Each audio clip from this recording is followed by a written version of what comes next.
저는 서심없이 일했다는 말씀만 드립니다. 우리 사법부가 하루빨리 국민들로부터 신뢰를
네, 어제 검찰이 박병대 고영한 전 대법관에 대해서 구속영장을 청구했습니다.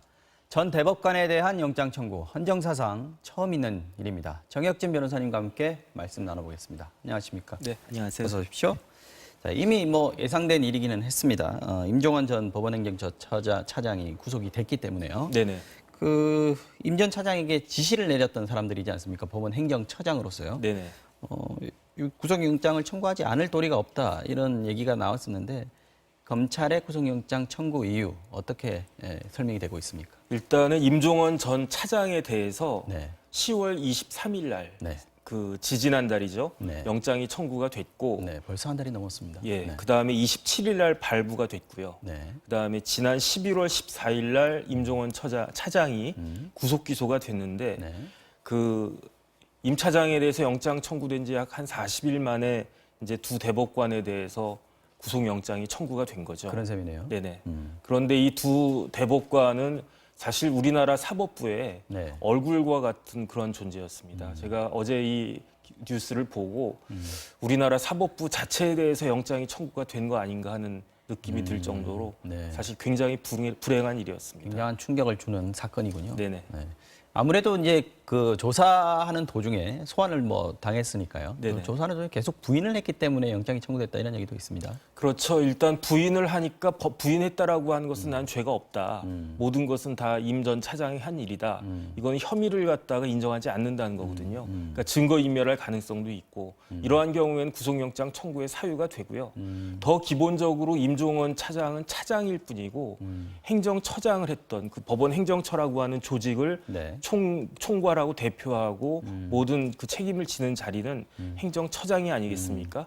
그런데 그 행정처장을 했기 때문에 차장이 기소가 됐는데 그냥 넘어갈 수는 없는 일이라고 검찰은 생각했습니다. 두 사람이 더 큰 권한을 행사했다 이렇게 네네. 봐야겠네요. 두 사람 혐의 내용 보니까 임종원 전 차장하고 많이 겹치는 부분이 있었던 것 같아요. 거의 똑같을 거라고 보이는데요. 네. 일단 구체적인 내용까지는 제가 확인을 못했는데 그 페이지 수만 보면은 박병대 전 대법관에 대해서는 158페이지, 그 다음에 고영한 대법관은 108페이지, 합쳐가지고 한 상당한 266페이지인데 임종원 차장은 234페이지거든요. 그러니까 앞부분에 그냥 형식적인 부분 빼놓고는 거의 똑같다고 보시면 될 것 같습니다. 네, 거의 비슷한 양의 합하면 네네. 임종원 차장하고 거의 비슷한 양의 구속영장 혐의가 적시가 된 네. 그런 부분이군요. 자, 지금 오늘 나온 얘기는 이제 모레 그러니까 오는 6일 오전에 영장실질심사 두 사람 다 예정이 돼 있는 걸로 나왔습니다. 길이 잡혔습니다. 빠르면은 이제 그날 밤쯤에 구속영장 발부 여부가 결정이 될 텐데 전망 어떻게 보십니까? 일단은 임 전 차장이 구속이 됐기 때문에 이번에도 구속영장이 발부될 확률이 조금 더 높지 않을까 이렇게 전망이 되고 있습니다. 임 전 차장 영장 구속된 이후에 영장 발부하는 율이 조금 올라가긴 했습니다. 네네. 법원에서요. 근데 지금 그 전담 판사 지금 네. 5명이지 않습니까? 네네. 전담 판사들 중에서도 이분이 워낙 이 두 분이 워낙 이제 높은 분이었으니까 판사의 아까 말씀하셨지만 어떤 사법부의 상징 같은 존재들이었기 때문에 다 엮여 있지 않습니까? 이런 부분들에 우려하는 목소리들이 좀 있던데요. 그래서 원래는 서울중앙지법에 영장 전담하는 판사가 네. 3명이었는데 그 3명이 다 공교롭게도 이 두 대법관하고 그러게요. 그 사적으로 연결이 돼 있어요. 예컨대 대법관 하실 때 재판연구관을 했다거나 행정처에 처장하고 있을 때 그 밑에 이제 실무법관을 했다거나 그렇기 때문에 새로 영장 전담 판사를 2명을 더 추가를 했는데 그랬죠. 그 중에 한 분은 검사하다가 경력이 좀 독특한 게 검사를 하다가 판사로 전관을 하신 분이거든요. 네. 어쨌든 그런 분들로 뽑았기 때문에 법원 입장에선 최대한 그 의심을 사지 않게끔 그래서 영장이 발부되든 발부되지가 않든 그 굉장히 공정하고 합리적으로 판단을 한 것이다라고 하는 그런 모양새를 갖추려고 노력을 한 것 같습니다. 지금 이 두 사람에 대한 그 구속 여부 이게 양승태 전 대법원장의 수사에도 상당히 영향을 끼치겠죠. 그렇습니다. 왜냐하면은 구속영장이 발부가 됐다라고 하는 것은 일단 영장 전담 판사가 실질적으로 그 사건을 보는 판사는 아니지만 네. 판사의 눈으로 기록을 쭉 봤을 때 혐의가 상당히 인정이 되고 중하기 때문에 구속까지 시키겠다는 이야기거든요. 그러니까 지난번에 임종원 전 차장에 대해서 구속이 됐기 때문에 네. 이번에도 그 영향을 받지 않을까라고 하는 합리적인 그러한 생각을 할 수밖에 없는 건데 마찬가지로 두 대법관에 대해서 영장이 나오게 되면 양승태 그 대법원장에 대해서도 마찬가지로 굉장히 큰 의미 있는 그런 시그널이 되지 않을까 싶은 거죠. 만약에 영장이 발부가 되지 않는다 그러면 양승태 대법원장 수사가 좀 길어질 수 있는 그런 상황인가요? 그렇죠. 왜냐하면 구속이 되면 일정한 기간 내에 반드시 기소를 해야 됩니다. 그렇죠. 사람을 무작정 잡아놓을 수는 없는 거잖아요. 그렇기 때문에 수사가 빨라졌다는 이야기고 그다음에 구속이 됐다라고 하는 것은 구속 기소가 됐다라고 하는 것은 네. 수사가 정리가 돼서 일단락이 됐다는 이야기니까 이 정도 수사했으면 혐의는 웬만큼 다 정리가 돼서 유죄를 받을 수 있겠다라고 검찰이 그 확신을 갖다 가졌다는 그 상태를 말하는 거거든요. 네. 그런데 만약에 그 구속영장이 발부가 되지 않고 그렇게 되면 그러면 수사가 미진했다는 그러한 결과가 되기 때문에 더 길어지겠죠. 해를 네. 넘길 가능성도 높습니다. 알겠습니다. 양승태 전 대법원장 얘기 나왔으니까 좀 이어가 보겠습니다. 네네. 그야말로 충격적인 얘기가 나왔어요.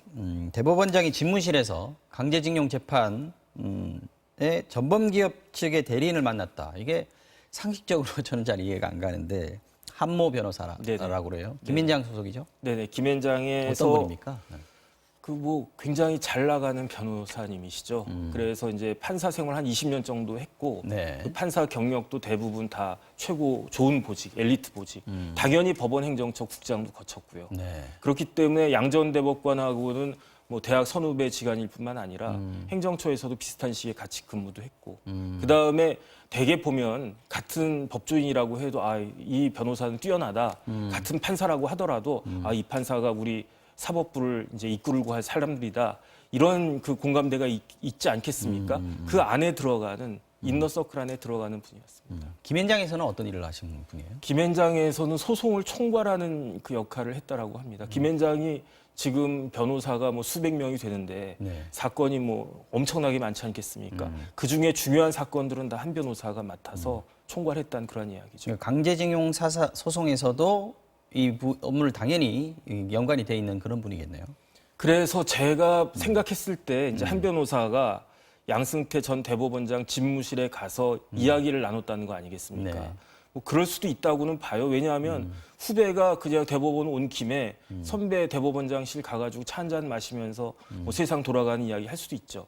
그런데 그 이야기 중에 지금 굉장히 핫하고 네. 많은 사람들이 아주 관심을 많이 갖고 있는 그 이야기를 네. 그 담당하는 그 법률 회사의 변호사가 찾아가서 최종적으로 의사 결정을 할 수 있는 대법원장에게 사건 이야기를 했다라고 하는 것은 사실은 잘 믿겨지지가 않는 거죠. 여기서 얘기하는 사건 얘기, 주로 구체적인 내용도 좀 포함되어 있던데요. 무슨 얘기를 지금 한 걸로 지금 나오고 있습니까? 일단은 소송을 어떻게 해야 될 것이냐 거기에 대해서 강제징용 재판을. 네, 강제징용 재판을 왜냐하면 강제징용 재판이 2005년부터 시작해가지고 이제 올해 판결이 나지 않았습니까? 엄청나게 오래 끌었습니다. 무려 13년을 네. 갖다가 끌었고 이게 단순한 그 일본의 어떤 회사하고 우리나라 국민들하고의 그 소송 문제가 아니고 일제 시대의 강제징용과 관련된 외교적인 문제까지도 있는 그런 사건이기 때문에 네. 아마 일본에서는 이게 속가는 그렇게 크지가 않아요. 1인당 1억밖에 안 됐기 때문에 한 4억 정도. 네. 그렇게 김현장 입장에서 보면 굉장히 작은 사건일 수도 있어요. 있는데 네.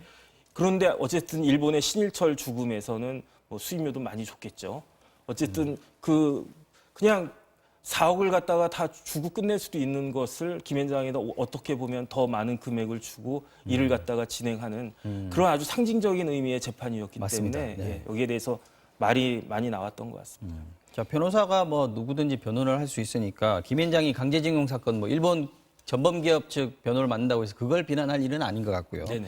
근데 이게 부당하게 재판을 만들어 나갔다.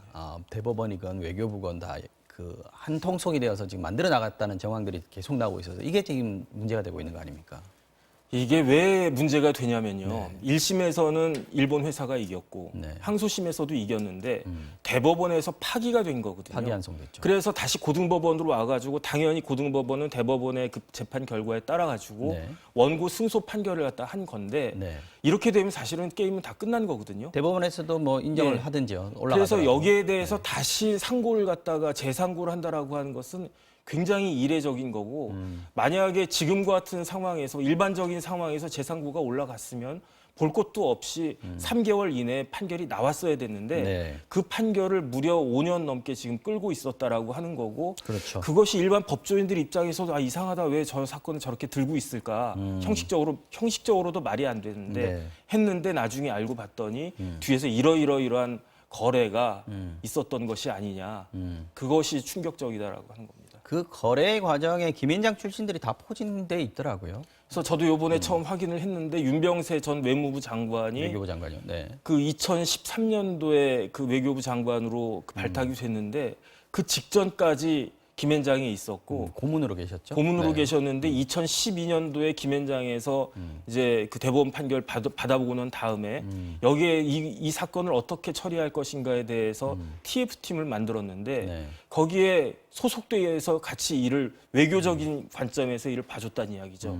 그랬던 분이 불과 얼마 지나지 않아서 우리나라 외교부 장관이 된 거니까 참 그 오비락격이라고 하기에도 그렇고 좀 여러 가지 생각할 수밖에 없는 점들이 그때 있습니다. 또 청와대랑 그 기밀 협의를 할 때 곽병훈 법무비서관인가요? 네네. 그분도 김현장 출신인 거잖아요. 그래서 곽 비서관도 대법원 부장판사 출신입니다. 판사 출신인데 네. 대법원에 있다가 이제 김현장에 들어갔다가 2015년도에 청와대 그 법무비서관으로 근무를 갖다가 했는데 네. 마찬가지로 김현장에 있었기 때문에 사실 강제징용 판결은 어떻게 보면은 청와대에서 총 조율을 갖다가 지휘를 하고 외교부와 법원 행정처가 그 발에 맞춘 그런 것이었다라고 볼 수 있을 것 같거든요. 네. 근데 그 정점에 물론 실무자이긴 하지만 곽 비서관이 역할을 한 것이 아닌가 그런 생각이 듭니다. 알겠습니다. 양승태 전 대법원장 포토라인은 언제쯤 서게 될 것 같습니까?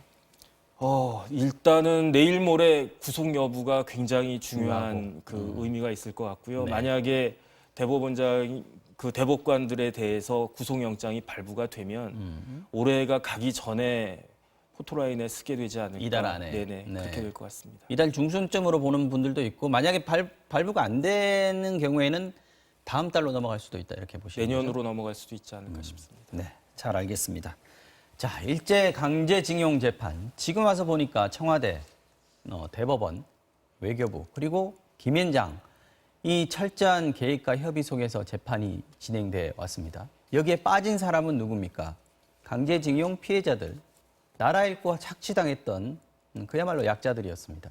그들을 보호해야 할 사람들이 똘똘 뭉쳐서 이 피해자들을 다시 또 욕보이려 한 그런 사건이었다 이런 생각이 드는데요. 이게 사법부의 독립입니까? 이슈 회전 여기서 마치겠습니다. 정혁진 변호사였습니다. 수고하셨습니다. 네.